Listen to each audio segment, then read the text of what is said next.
Yay. I usually remember right after I do the intro, so I'm very pleased. All right.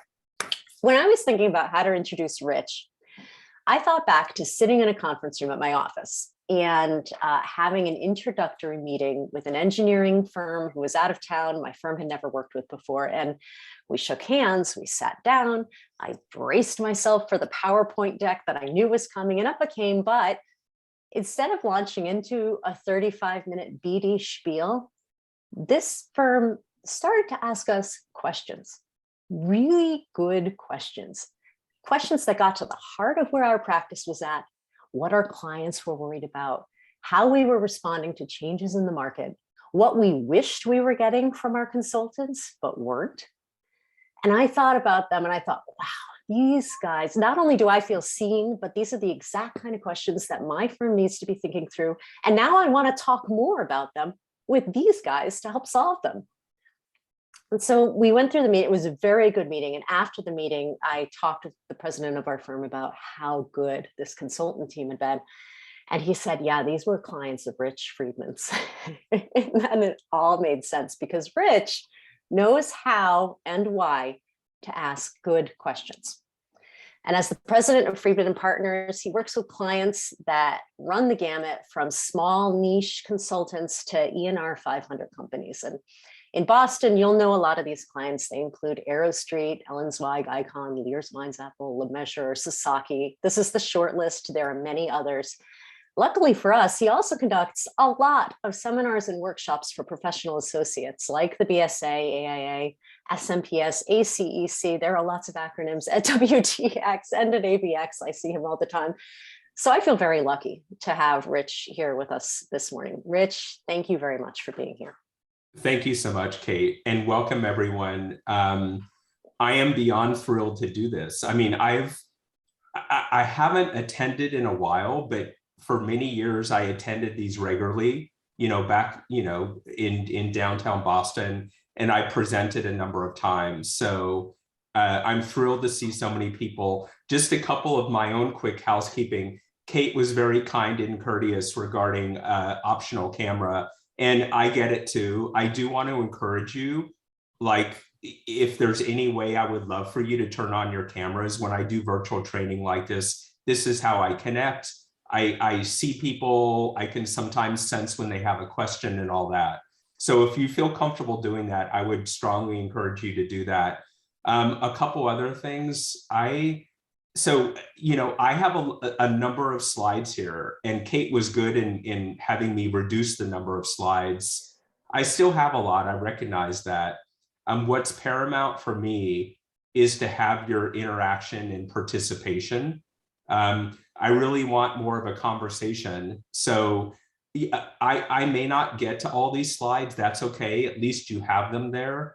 And in the remaining minutes, if we are running short on time, I'm going to scan through the slides and see what's important to highlight. So I'll be pausing now and then to see what questions you have, but please don't be shy. You can just go ahead and interrupt me. So just a real quick, as far as my background, and unfortunately, there's like an untimely picture of a tornado here. Oh, given gosh. what happened in New Orleans last night and in the South the last couple of days. I do have a strange background, I've been told. I'm a scientist. I have 2 degrees in atmospheric sciences from Cornell and then from Penn State. And then I have an MBA to kind of neutralize my 2 science degrees. I come from the industry. I work for an EC firm, let's call it, based in Boston years ago. That was my first job after my technical master's, Stone & Webster. Many of you that are Gen Z, type generation, or I'm sorry, more like baby boom generation would remember it. They've actually been acquired a couple times over, so they don't exist. They were a very large firm. I was an environmental consultant for a while, and then I kind of made the pivot and transferred over to their corporate marketing and business development group. And that's where I cut my teeth on all sorts of marketing and business development and business planning, those types of things. What jazzes me is kind of organizational development and organizational change. And then what my company and I focus on are crafting and implementing growth strategies for AEC and environmental firms across the country. So interestingly, I grew up in Kansas. For 19 years, never saw a tornado, which is sort of unjust for a meteorology aficionado. So I decided to do my first storm chase in 2011 and my second in 2012, where I finally saw my first tornadoes, ironically, 45 minutes west of where I grew up in Wichita. I'm doing my fourth chase at the end of April, so I'm glad we could squeeze this in, before my chase. So that's a little bit more about me, and I live in Metro West Boston. So, what I wanted to focus on, and, we should all like pause and take a step back for a second to ponder this. Most all of the firms on this webinar are probably incredibly busy. And, it may be challenging to sort of to grab your mind share in terms of marketing and business development and how we should differentiate our companies, et cetera, when we're just trying to keep up. But I want to remind you, number one, as we're playing the long game here, and business development is all about planting seeds, not knowing exactly when they're going to germinate, but knowing that if we don't plant the seeds, we're not going to have any kind of crop. So we always have to be thinking about this. And the reason why I decided to focus on, client-specific research and marketing is one of the things that I do a lot of, and I'm kind of known for, is client research, client perception studies, ongoing client monitoring, third-party loss debriefs, those types of things. And one of the things that I hear a lot when I do these interviews is that your clients, for better or for worse, many of your clients view your firm is equally competent as 4, 5, or 6 or more other firms. So, we do need, it is a continual struggle and battle to kind of figure out, how do we differentiate ourselves? How do we really get to know our clients and what's keeping them up at night? How do we provide content to them that's going to somehow set us apart? So I decided that I wanted to focus on kind of 3 areas. One is called original research, aimed at your target client sectors, as in, kind of surveying and polling your clients about particular issues or topics or how they do things, and then reporting back to them in a way that is going to, help them and give them strategies in terms of benchmarking data. And then, as this kind of information, this original research, it's loved by editors at your target trade journals and publications, be they hard copy or online. So original research is one area that I wanted to touch on. Executing a client feedback program and how you use that to kind of codify your own value and differentiators.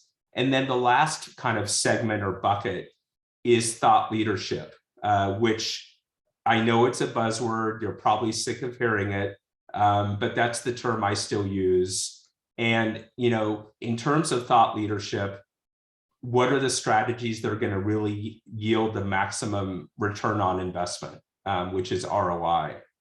So that is kind of what I'm going to focus on, in this webinar. And again, please interrupt me whenever you want. So I thought I would first talk a little bit more about original research. What is it and why it's valuable? Some firms, and not a lot of firms, but some firms have been doing this for a really long time. Over the years, I've worked with, an environmental consulting firm that targets municipalities in Virginia, and they have a survey every year that goes out that talks about tipping fees and other relevant data, and then they compile this information and they report it out. And they are really branded this way as a firm that does this research and then reports it out. I remember working, this is when I was, after Stone and Webster, I joined Zweig White, a consultancy specific to the AEC industry. If you have an inbox, you've probably heard of them, like every 10 minutes or so. They're pretty prolific with direct marketing.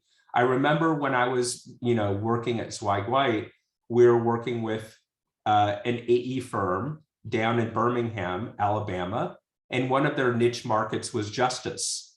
And I remember developing like an original, a survey back then.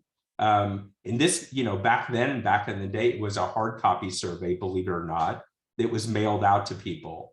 But we surveyed their target audience about specific topics related to jail design, and then we would report it back.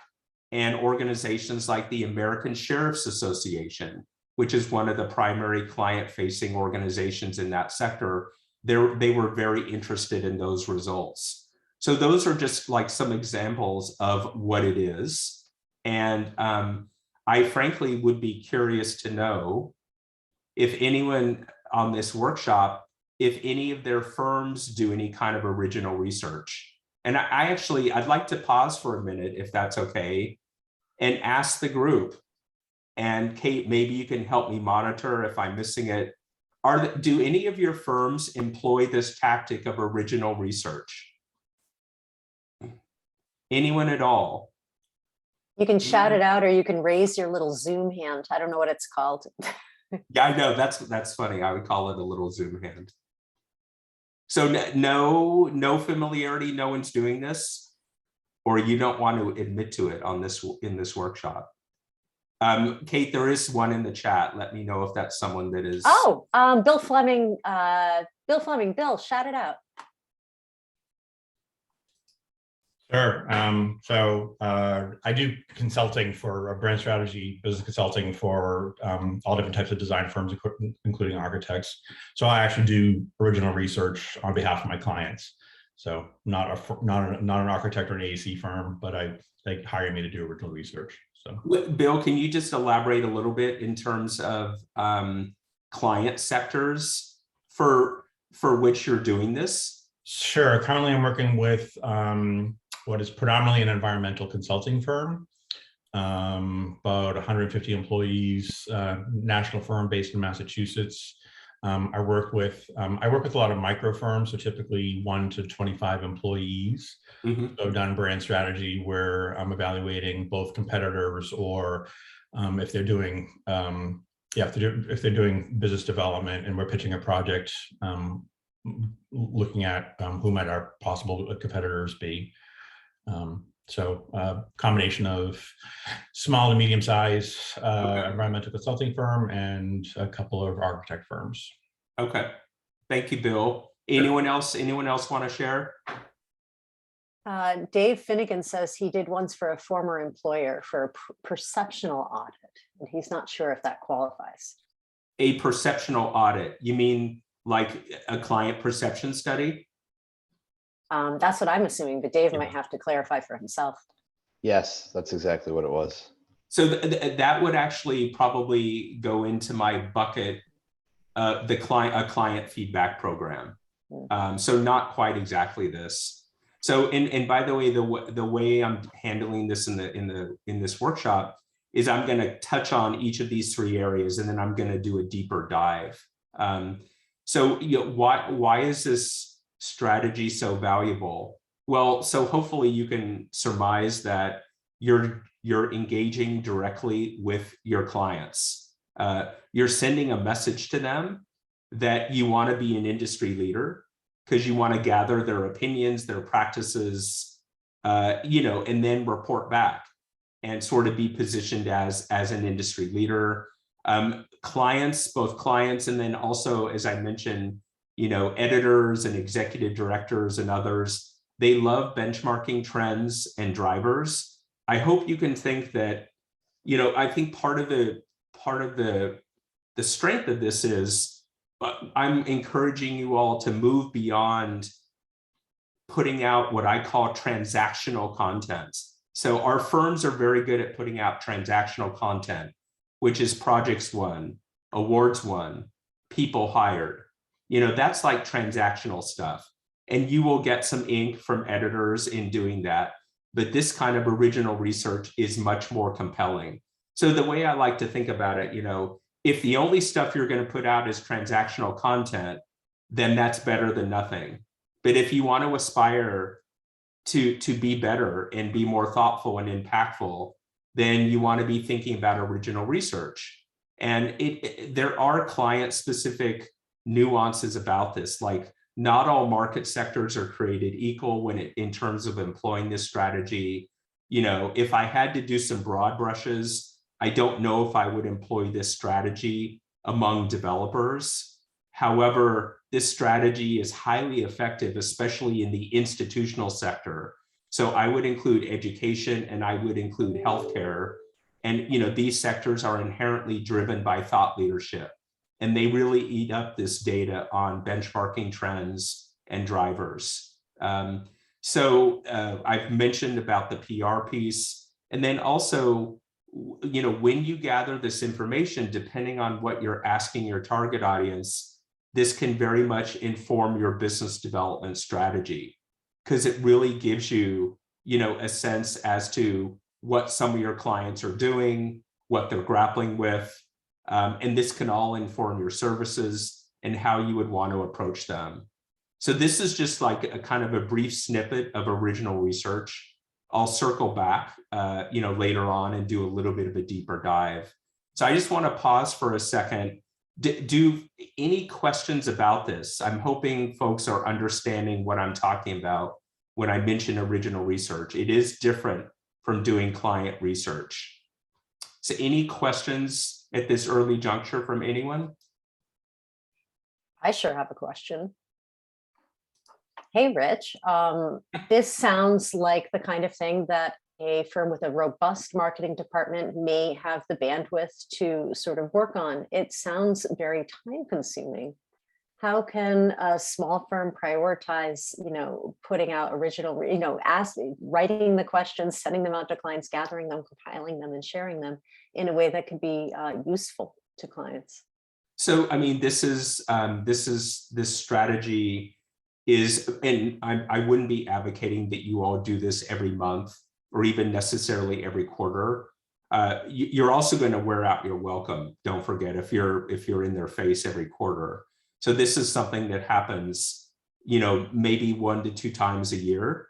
And by the way, I should have mentioned that when you do this original research, it becomes great material and fodder to use as like an addendum or appendage to an RFQ or RFP response. That can be a differentiator. So in terms of implementing this, you know, as Bill alluded to, you know, some firms will do this in-house.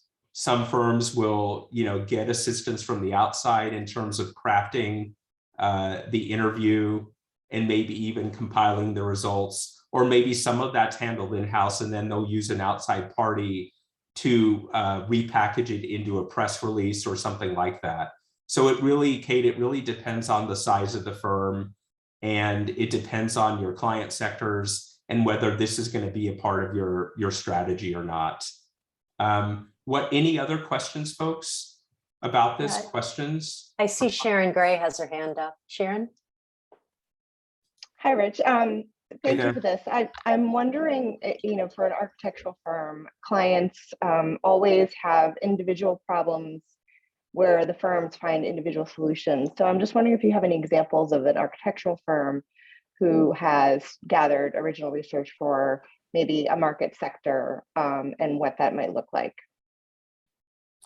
So, well, I have a couple of examples. I'm going to speak kind of a little bit more generically. I've worked with several firms specifically in the higher ed space, and specifically within higher ed, student life.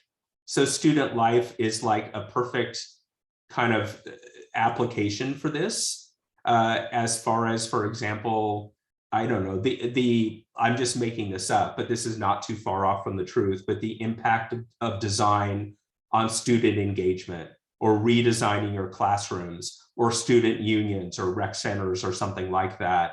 As I mentioned the story of the justice sector firm, and going out and interviewing their clients. So, and it's interesting. And I mentioned also, not just for AE, but like environmental firms, the one that does solid waste, and the survey they did on tipping fees.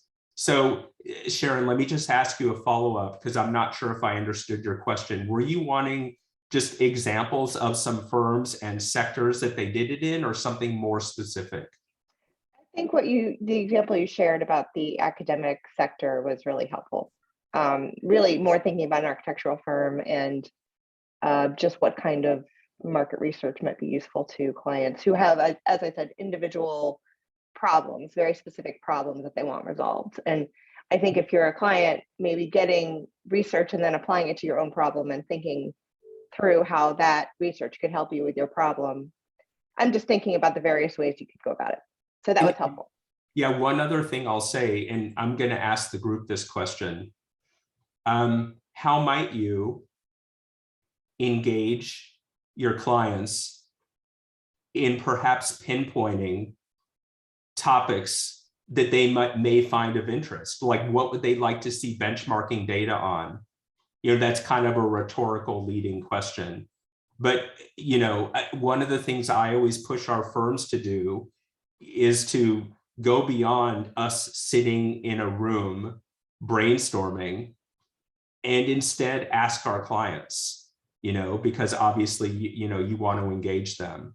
And, it's genuine. I've never had a situation where a client would have said, well, you should know this, you're the consultant, why are you asking us? You're soliciting their opinion about this as far as what benchmarking data, may be most helpful. I think you can not only ask your clients, I think you can also, believe it or not, engage with executive directors of professional associations. You can talk to them, number one, to find out maybe what kind of data exists. So let's take the higher ed thing again. I think of ACUHO, the Association of College and University Housing Officers. The executive director or someone involved in that organization, it may be interesting to have a conversation. So Sharon, thanks for your question. I'm going to keep going, and again, fire away with any questions. I wanted to pivot now and talk a bit about client feedback and client research. So there are a lot of things that are kind of under that umbrella. Client or prospect perception studies.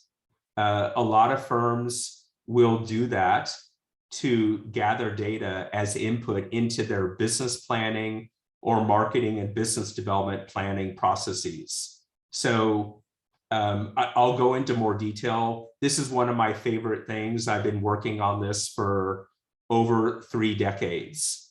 And I've done some unbelievable interviews. I'll never forget it. It's Wide White. I did an interview that was supposed to last 30 minutes, and it lasted an hour and a half. And the individual was irate at my client.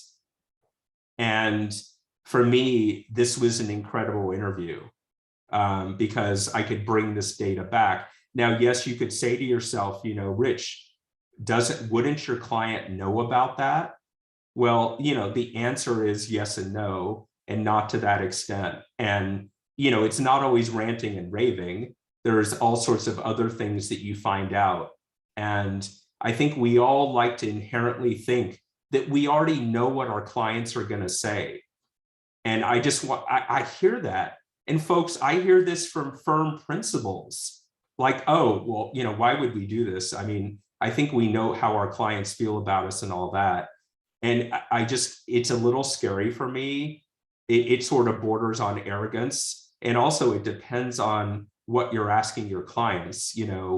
I'm not talking about saying, so So Dave, are you happy with our services? That's like, do you love your mother? Okay, we're not asking you to ask leading questions like that. We're encouraging you to ask really probing questions about how do they view your firm? Who do they view as your top competitors? What services do they wish you would offer that you don't? What do you like most about, firm X? What drives you nuts? And then of course, there's all sorts of specific questions about project delivery. And think about all the different elements of project delivery. You think of on time or on budget, or the quality of the deliverables, or the invoices, or the contracts, or the communication, or the responsiveness. There's so many different areas to kind of tease out with your clients, and questions that you may ask your prospects. If you would include prospects in this, they would be a different set of questions. There would be a different kind of interview guide. So we have client prospect studies. Firms, I'll go into more detail later, but the firms that do this often do this every 2 to 3 years. You have something called ongoing client monitoring.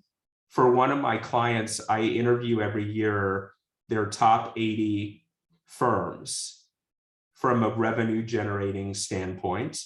And it's really to check in with them about how my client is doing. And the value, I'm biased, of course. You all can do this yourself, theoretically and technically. It gets dicey because you want to think about who's going to be asking the questions and doing the interviews that's outside of the project chain of command. So sometimes firms may think about having a marketing or business development professional do it. But it can be really challenging to be arm's length. And it can be challenging to ask the really probing, difficult follow-up question when a client says something. So anyway, we'll talk more about that later, but the ongoing monitoring is different in that you're doing this kind of all throughout the year for key strategic clients and key strategic projects, and you're feeding that data back to the project team and other entities within the organization. Another application of client feedback, and you all would know this, it's win and loss debriefs. And folks, some of you who have been through my training, you know how passionate I am about conducting a win debrief. In a win debrief, it sounds very formal. It doesn't have to be incredibly formal, but in the case of the situation, I mean, we all know with a loss debrief how difficult it can be to get the truth, to even get any feedback. And what always amazes me is how few firms conduct win debriefs where they've selected you. They want you to succeed. They're almost always likely or willing to give you feedback. And it sends such a strong message, a feedback in terms of the pursuit, assuming it was competitive and not sole source, what could we have done better in our proposal? What about in our shortlist presentation? Which other firm most impressed you? What lingering concerns, if any, do you have going into this project?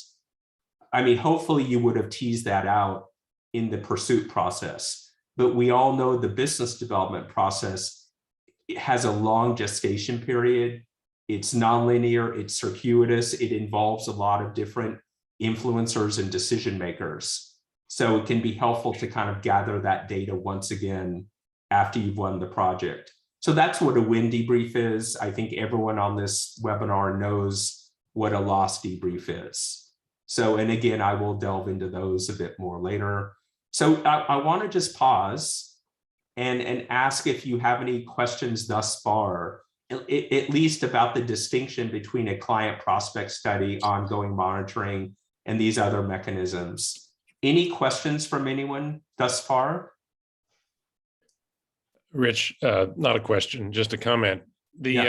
One of the reasons why a win debrief is as valuable as a loss debrief is because if you don't do it, You may be very confident on why you won, but you could be completely wrong. And if you don't find out the truth, you might take away the wrong lesson and then apply it on the next pursuit incorrectly. And Roger, I'm going to build on your point, which is awesome.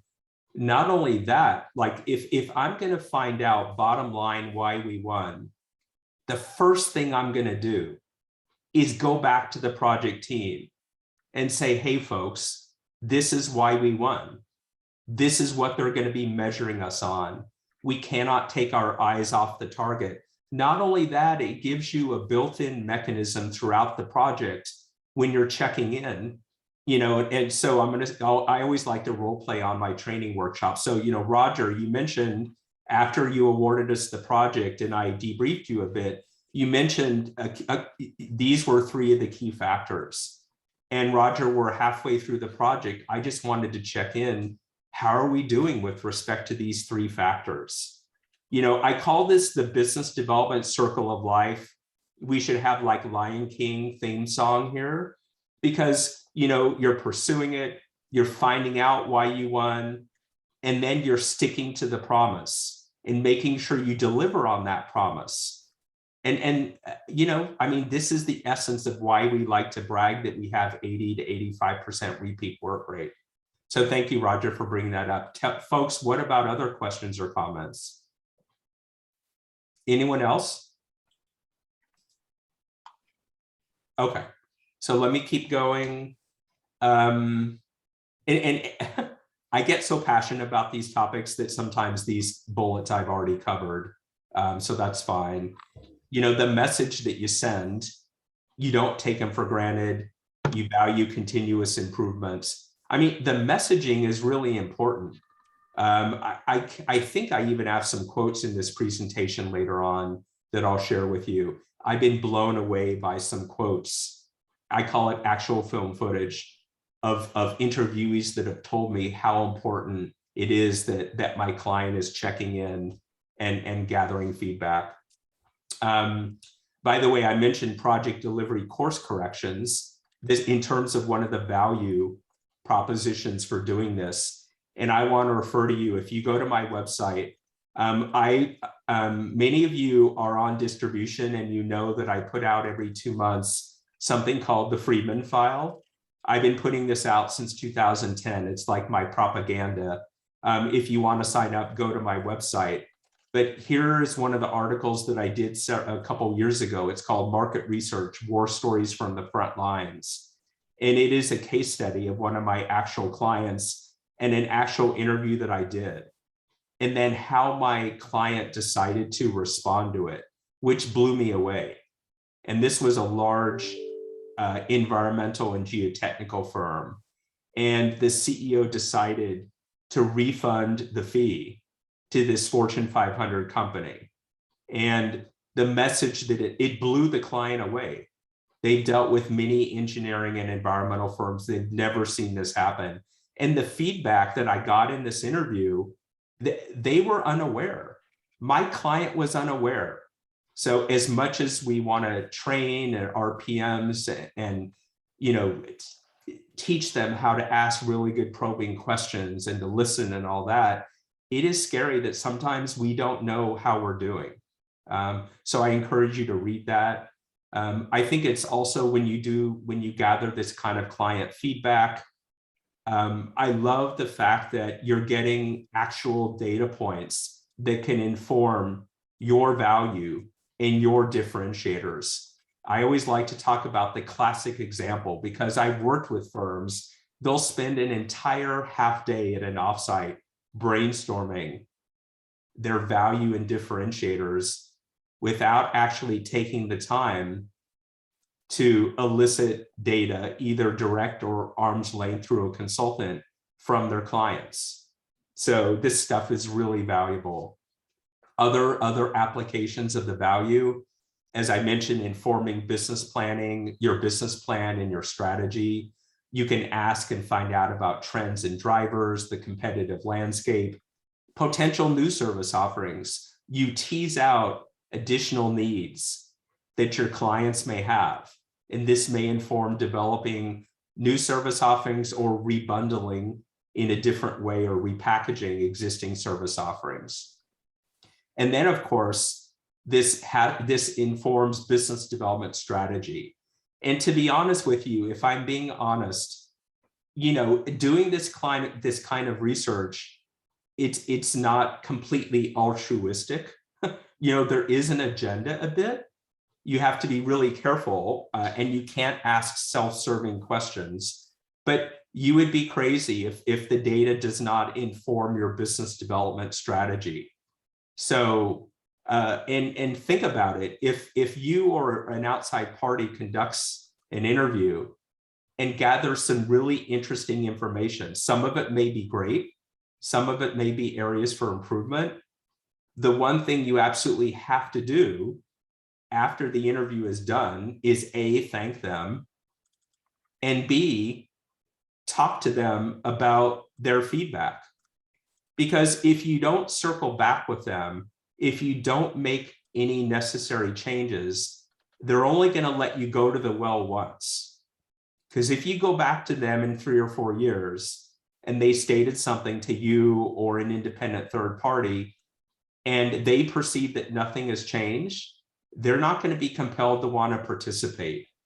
So it really forces you to kind of address any project delivery stuff or anything that may have implications in marketing and business development. So before I move on to thought leadership, I want to check in with the group again.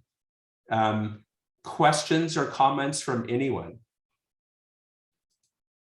Stories? 2 comments, and it has to do with when. When do you do this client feedback? So it's kind of a question comment. Oh, the best kind. Just one note, we at our firm conducted client feedback surveys, as you know, Rich, and it was after that we started working on a strategic plan. The strategic planning work that we did was really informed heavily by the feedback that we got during those client surveys. So that's just a note on when. I also recently talked with a marketing director at another Boston architecture firm. They did client surveys before jumping into a website and rebranding exercise. And they found they're sort of the reason behind that was they thought, well, how are we going to understand our brand if we don't hear what people think about us? So they did that as a prelude to that work, which I thought was an interesting, when point. That's it. And Kate, I would say that I know more firms that do this prior to a rebranding or a website redesign than don't do it. So keep in mind the questions that you would ask. Remember Stephen Covey's habit: begin with the end in mind.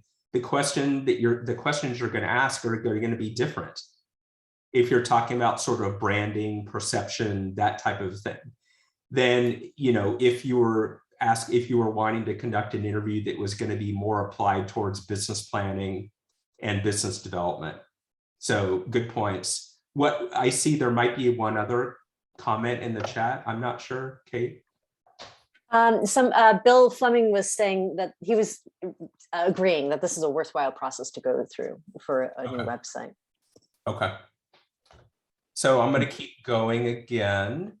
So thought leadership. By the way, I have a client who hates this term. Maybe some of you hate it. So he wants to call it expertise leadership. Whatever you want to call it. This is also something that I'm incredibly passionate about.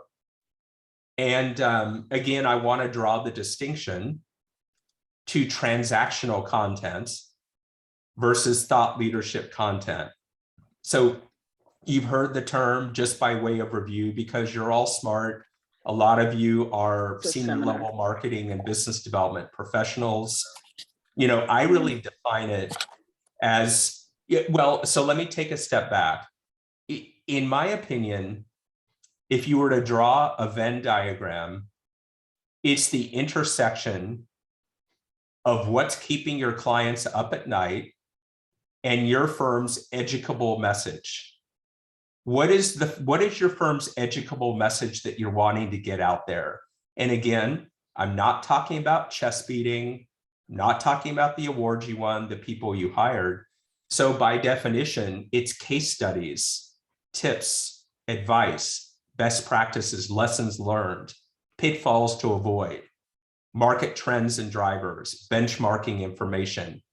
This is all news and information that your clients can use. So if you are just so stuck to doing a project, focusing on a project, then at least turn it into a project case study, as in here were the challenges going into the project.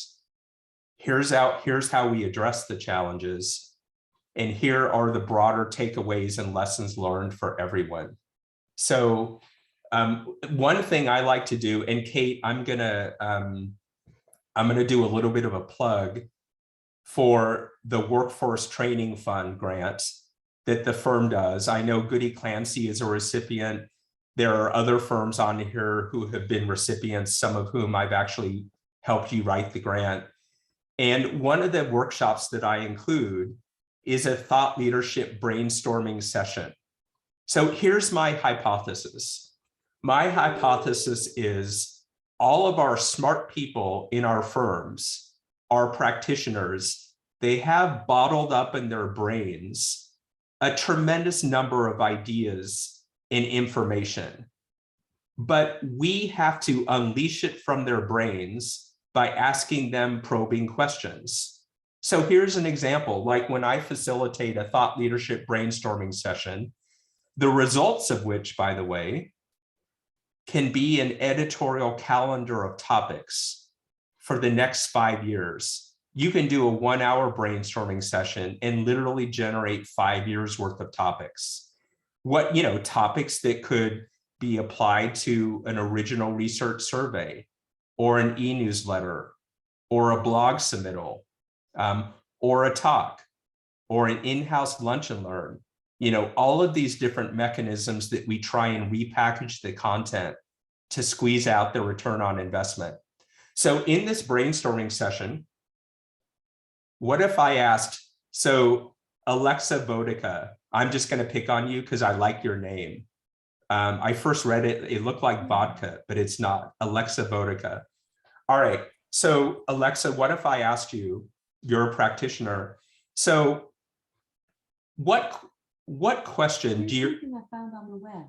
Oh, sorry, my Alexa went off. I don't know what that's all about. Oh my God, that's why. Sorry, I'm having trouble hearing. Can you see? Oh my God, that's never happened. Sorry, we're moving on to Katie. That was hilarious.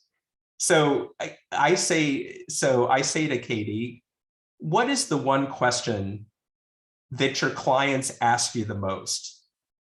Or Katie, I'm curious, what mistake do you see your clients making all too often and you wish they didn't make that mistake?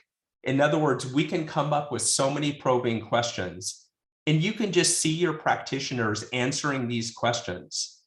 So the next time, I got some practitioners on the call and I've got a number of marketing and BD professionals. The next time a practitioner says to you, they feed you the line of, well, I don't know what I'm going to submit as an abstract. I don't know, what can I talk about? Or what are we going to write about in our next client-facing newsletter? This gives you the content. And I think a trickle-down benefit that you can't ignore is that this makes you a better consultant. Whether you're an architect, an engineer, or an environmental consultant, when you are forced to walk in the shoes of your clients and you have a grasp of what's keeping them up at night, and then you actually put out information that's going to help them, it makes you a better consultant. And it enables you to be better at asking probing questions throughout the project delivery process. And it makes you all better marketers and business developers to know, well, wait a minute, Mr. or Ms. Client, we did a survey on that, or we wrote an article on that. And I can't tell you, like my own Friedman file, I can't tell you how much I weave it into my day-to-day conversations. with clients and say, hey, I wrote an article about it. And of course, it has a huge number of business development applications as well. So let me, Rich, yeah. I have a quick question. Sure. How do you, so there's, I don't know, do you focus on specific people within your firm to be thought leaders, or do you focus on the firm overall? Oh, that's a great, What's okay. your thought? So that's a great question. That's a really thoughtful question. My opinion is you're positioning your firm as a thought leader. Now, look, I wasn't born yesterday. I know that it boils down to individuals, and individuals may be presenting, and individuals may be penning or ghostwriting an article, but we're building our brand name with the firm. And unfortunately, practitioners can come and go. They move on to other firms. So it can be risky if you really put all of your eggs in the basket of like an individual. So I'm trying to straddle and walk a fine line here. Does that make sense? Yes, I think I hear a lot more focus on like certain people, but I'm always worried about that because of what you just said. People come and go, so. Yeah, and I don't know. It's hard. That's what I lean towards, though. By the way, you see this last bullet on this slide. It benefits recruitment and retention. As so many marketers on this call know, I can cross out the word marketing and put recruiting in almost every one of these things. Think about it. You walk in the shoes of a client. Their number one job is to mitigate their risk in hiring your firm. You walk in the shoes of a candidate. Their number one job is to join the right firm and mitigate their risk. All things being equal, candidates want to join a firm that is positioned as an industry expert and gets their name out there. So, lest you think that the ROI from pushing out thought leadership content is only in marketing and BD, there is a huge trickle down in recruiting, in retention, even in project delivery. And one of my crusades in this industry is to get people to stop siloing all of the different areas: marketing, business development, finance, accounting, project and delivery. They are so interconnected. So great question. Any other questions? I'd like to comment and come at it from the vantage point of the contributor of the thought leadership to the company's outlets. As somebody who's either ghostwritten or byline written articles that take a lot of time to produce, I'm very adamant that the contributor, you got to make it worth the contributor's while to participate, not just participate once, like throw out the idea, but stick with it all the way through to production, whether they're feeding you information or taking even more of the responsibility on. They need to see their face and name reflected in the work, because yes, it's got to be portable for them as much as it builds your firm's name and reputation for the time that you're connected. Yeah, good. I think I understand your comment, Mike. I'm going to build on it. Please do. So these are a couple like nuances compared to the bigger picture, but not all firms understand that when you're generating this content, they don't think to tap their clients and prospects, especially if you're writing an article. I mean, I remember writing an article on the linkage between the suicide rate and jail design, which is pretty crazy, but it's actually kind of well documented. And, people in your target industry have a lot of opinions, and interviewing your clients and prospects, number one, it counts as a touch.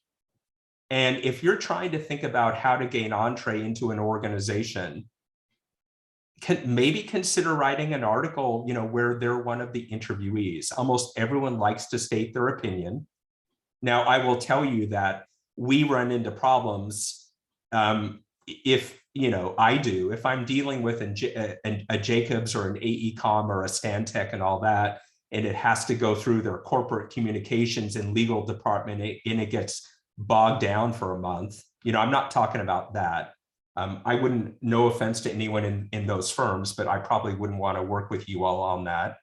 But the thing is when you weave it into your business development strategy, the other thing I've noticed is if you put in bold the name and organization of the client or prospect that you interviewed, it has a trickle down benefit, because the other people in your mailing list that read it, they immediately zone in on these people because these are their competitors or peers, and it tends to increase readership. So I just wanted to add that. I'm going to give you a couple of other ideas. Again, let's talk about client and prospect engagement. So hang on. Let's take Mike, since Mike just spoke up. So if Mike is a client, I'm going to be saying to Mike, so Mike, something we put out an e-newsletter every 3 months. It's called the Friedman File. And it really gets to some of the issues that are keeping you up at night. And I'm curious, what would you like to see us write about? So again, involve your clients in this. I'll give you another example. So I push out my propaganda over Constant Contacts. You all may use something different. So we all get pinged when someone new signs up. So 10 years ago, I got pinged, someone from a company called Weston Solutions, which many of you wouldn't know, but if you're in the environmental arena, they are or were, I don't remember if they were acquired, a huge ENR 100 firm. I called the individual. Now, you might call it a cold call. I call it a tepid call because I don't like to make cold calls. The person signed up. I called, I introduced myself. Thank you so much for signing up. And, I wanted to take the time to kind of ask your opinion. I would love to know what you would like me to write about. So I'm just saying this because there is a causal linkage to business development. And we know, in terms of how you put out this information, whether it's giving a talk or whether it's sending out an article, we know there's differential ROI. We know that giving a talk to a client-facing group is one of the highest ROI things you can do. And there's incredible repackaging value. So it depends on what tool you're going to use, but this has some serious benefits. So I mentioned these on this slide. Let me do this. I'm going to keep going and then we'll circle back with more questions. I want to talk a little bit more about original research. So again, the value is in repackaging the findings, sharing it with clients, turning it into press release content. If you're a PR professional or you outsource it, since editors love this kind of content, trust me, they love it. Editors get your transactional stuff every day and they roll their eyes. When they get this stuff, it really catches their attention. So pitching it to some key target, editors at target publications. I already mentioned the RFQ, RFP response in terms of including this. It really sends the message, hey, we've taken the time to actually survey folks like you, and this is what they've said. So I'm not going to sugarcoat it. This can be a heavy lift. That's why you may want to think about doing it once or twice a year and really think about the target client sector that you're thinking of applying it to. So I'm going to, I didn't have many slides on original research. I didn't want to spend too much time. So I'm going to move on. But any final questions about original research from anyone? Questions or comments? And Kate, let me know if there's anything in chat. Okay. I will. So now I'm doing the deeper dive on client feedback. I want to debunk some myths. So look at number 3. So I've heard this, well, Rich, how many interviews should we do? And we only did 30. Like, how can you draw conclusions from 30? So statistical significance, in my opinion, is not relevant in this case. We are not coming up with a cure for cancer. We are asking people's opinions about our firm. So tell me, folks, if I interviewed 3 clients and they gave me specific feedback that was incredibly valuable, are you now going to come back to me and say, well, Rich, that was only 3. We can't really listen to it because it's not a representative sample? Of course not. Every single client's perception is highly valued. And remember client perception 101? You can't, they are entitled to their perception. You may disagree with their perception, but guess what? Their perception informs what they say about you and whether they hire you or not. The only way you can change their perception is by acting in a different way. So, I mean, that's kind of the underpinning of all this. I already mentioned the myth of like, we already know what they're going to say. I think that's really dangerous. Here's a myth that clients are going to feel offended if a third party conducts it.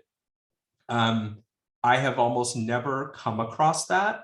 Occasionally I'll get the comment of like, well, if they wanted my opinion, why didn't they just reach out to me themselves?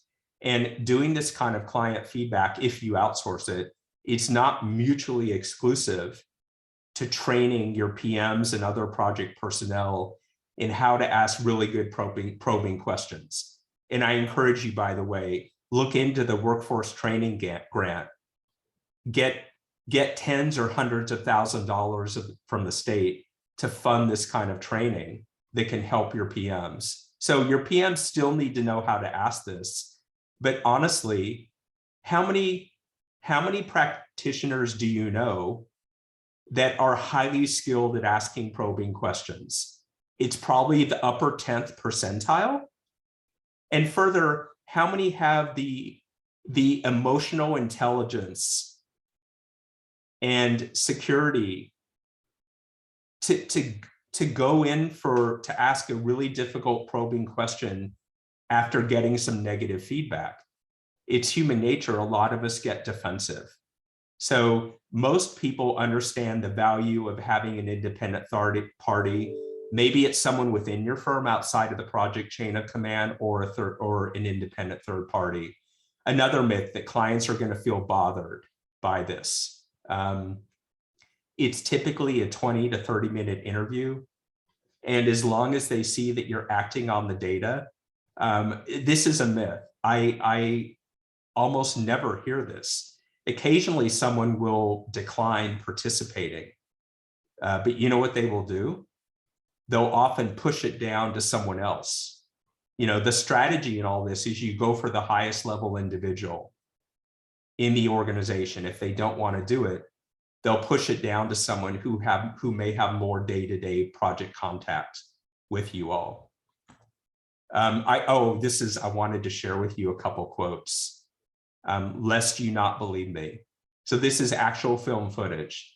This study made me feel valued and I appreciate it. We realized here at, company name, that this research they're conducting makes them a more impressive company. Another individual said, undertaking these interviews demonstrates to me that, architect or engineering firm A wants to be poised to provide the services its clients need, and that they're not sitting back on their laurels. And I have numerous other quotes to kind of support that. Let me go through a couple of these other points before I open it up to more questions. How do we maximize our ROI? I'm just going to go over the points that I haven't covered. Look, in the hierarchy of client feedback like rock, paper, scissors. A written survey beats doing nothing. A non-written survey beats a written survey. Why? The response rates are higher. Also, your clients and prospects are often reluctant to answer in writing short answer, open-ended questions. Excuse me. The other thing is you lose the opportunity to ask the really difficult probing follow-up question unless you decide, all right, we're going to do these written surveys, we're going to go through them, and then we're going to follow up with these individuals who said something, and then we're going to ask the difficult probing follow-up. So there is a hierarchy here. There's even industry tools that focus on written surveys. And again, it's better than nothing, but I really opt for either in person or on the phone, interactive back and forth. One of the metrics that you can gather, and many of you know what the Net Promoter Score is. There's a Harvard Business Review article about it if you don't know, but it basically asks on a scale of 1 to 10, how likely are you to refer such and such firm to your peers? So a lot of firms actually ask this and measure this when they conduct these studies every couple of years. You can track your Net Promoter Score by client sector. So obviously this can help inform your course corrections and your business planning. I think, and as I mentioned earlier, you can only go to the well unless you follow up. They're not going to want to participate again. So the ultimate goal of this, I really like to call this business development under the guise of client research. It's just you cannot hit them over the head with self-serving questions. This is true even in your pursuit processes, as you know. When you're trying to pre-position, if it's competitive before it becomes an RFP, there are key questions you're going to want to ask, but they're self-serving. So you want to ask it at the end. I'm talking about, for example, I would be remiss if I didn't ask this question. Who else are you considering for this project? If you don't already know, that's an example of that type of a question. So I want to pause for a second. The client research and the client feedback it's one of the most areas that I'm passionate about. And I'm passionate because I've seen the ROI. And I think I'm also passionate because I think a lot of firms don't understand it and they don't understand the value. So any questions? I see a couple in chat. There might be some questions, Kate. Several comments from Bill.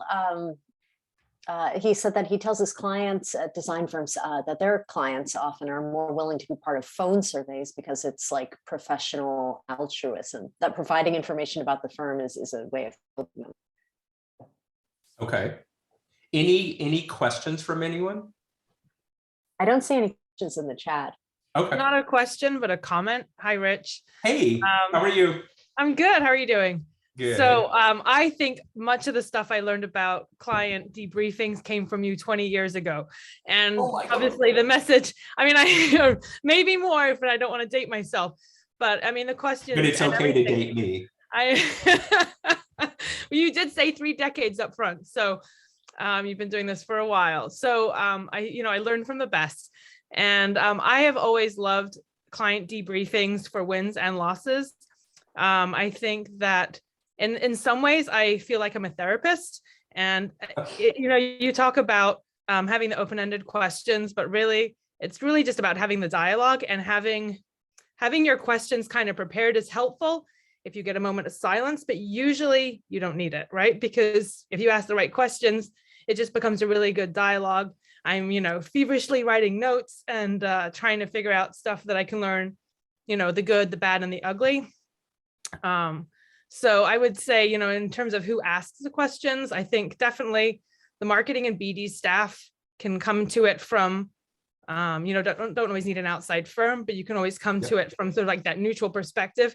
I don't think I've ever had a client that has turned down having a conversation. And I usually say, do you have 15 minutes of your time? And of course, as you know, many times 15 minutes turns into half an hour, 45 minutes, and I'm just listening and taking it all in and asking the probing questions. So I would say that a good debrief really turns into a good conversation. And then it's no longer question, answer, but dialogue. Yeah, thank you. There's actually some funny calculus that gets involved in, at least when I do these. So I know full well when I have, like there's an introductory letter or email that goes out from the CEO kind of describing this. And I have my clients say that it's a 20 to 25 minute interview. I know I'm no dummy, so I purposely do that because I know that people will block 30 minutes of time. So basically I can complete the guide. There's only so many questions you can ask. I'll complete it and I can complete it if need be, but almost all of mine would stretch to 30. And then if they can go beyond 30, as long as you have good self-awareness and EQ to know when you're wearing out your welcome, then you keep someone on the phone for as long as they're able, as long as they're willing and able. So thank you for that, Elisa. A little bit more on when debriefs. I just want to see, I've kind of covered a fair amount of this. Yeah, you want to know something? The only thing I'm going to add on this is that when I've done these, and again, I'm going to ask this at the end, because the questions you ask at the beginning need to disarm them. It can't get their hackles up. So I'm not going to ask them the first question of, how was our fee? Where did we stack up? But I'm telling you, if you don't ask, you don't get. In any kind of situation of asking questions, in my experience, people tell you more than they set out that they thought that they were going to tell you. The more questions you ask, it's unbelievable that, if you ask a really good question and it's not perceived as self-serving, most people, they keep talking and you can gather a lot. So I've even found out like where my client has stacked up. If there were 5 firms, where did they rank in terms of fee? So, I find this stuff so powerful. By the way, here's some, I wanted to give you some sample questions. So feel free to use these on a win debrief. I've already mentioned most of those. In terms of a little bit more of a deeper dive in our remaining a couple minutes for thought leadership, the ROI maximization comes from repackaging. So think about the economics argument. If you, along with a practitioner, spend 10 hours on developing a talk, I'm just making this up, and you multiply by your billing rate, especially the practitioner's billing rate, that yields the opportunity cost of this initiative. So you should be asking yourself, how do we squeeze out the ROI? So can we resubmit the abstract to a different organization? The in-house lunch and learns, all of the social media, pushing it out on LinkedIn. You all know this, right? That, all of your target affinity groups, whether it's Akuho, Nakubo, ULI, Cornet, NAOP, ALA, AISNE, all of these have their own LinkedIn user groups. And, you can be pushing this information out to them to expand the number, the reach for this information that the valuable information you're pushing it. Excuse me. These other things, make sense, your website. Yeah, I've already mentioned these other things, so I don't need to go into more detail. Yeah, here again, this is kind of a summary of the compelling content. I also think you can include advice and commentary on hot topics in your target industry. So I would add that as well. The poor content that's perceived as self-serving, or is self-serving. Yeah, so this is the one that your firms love to do and I hate to do. 5 things that you should take into account when hiring your next architect.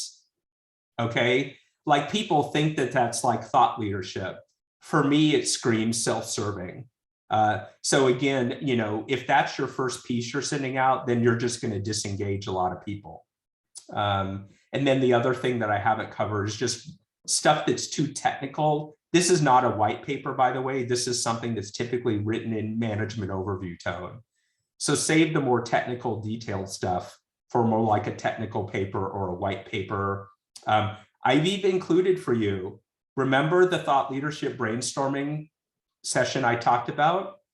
I gave you a couple samples of questions. You know, here are other questions that you can ask folks within your firm and see what they, you know, have to say. And again, this doesn't have to be a heavy lift. You can do a 1-hour brainstorming session. And I'm telling you folks, it's cathartic. Most people find it very like energizing. And oh my God, Kate, how is it, Kate, that I'm ending on time? How does that happen? All right. Because you're so good. Okay, so here is another Friedman File article that, you know, if you're tired of hearing about thought leadership, read this, go to my website, and that has a lot more strategies. So look, it's 9:30. I want to honor the end time. I could talk about this stuff forever. Thanks for letting me just do a modest deep dive in some of the areas that I feel most passionate about. I want to encourage you, you know, if you have any questions about anything, here's my contact information. And I wish you all luck. Okay. Thank you. Thank you. Thanks everybody for joining. Bye-bye. Thank you. Thanks very much.